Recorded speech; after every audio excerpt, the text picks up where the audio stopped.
Hello and welcome to this section of the tutorial where we're going to continue working with vectors. Specifically, we'll talk about how to add and subtract vectors and how to multiply a vector by a scalar.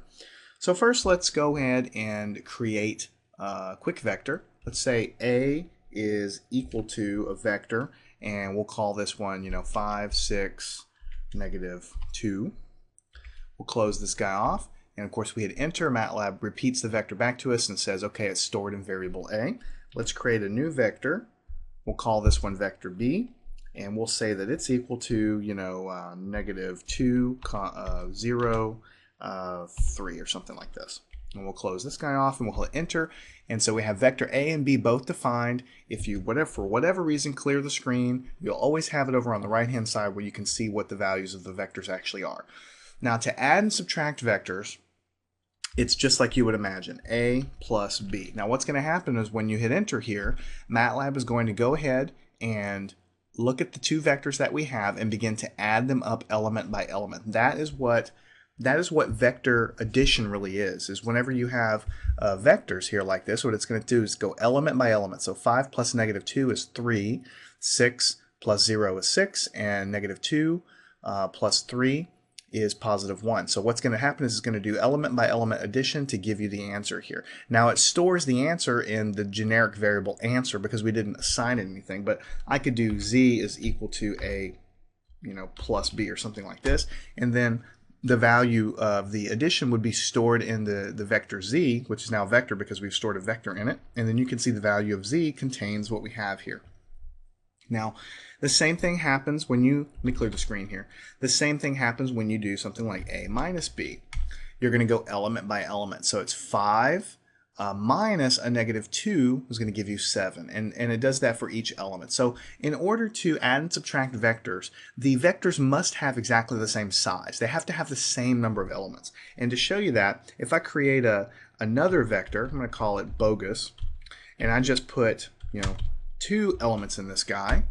I've created the vector bogus like this. Now if I do A minus bogus, Matlab's going to complain. It's going to say matrix dimensions must agree. So this is just sort of a catch-all, basically letting you know, hey, you can't do that subtraction. It's not mathematically appropriate because I can subtract the first 2 elements, but I don't even have a third element of bogus here at all. If I wanted to change that, if I realized, oh boy, I made a mistake there, so I was 2, 4, 4. Okay, now everything agrees. I can do A minus bogus. And then everything's gonna work fine. All right, let me clear the screen there.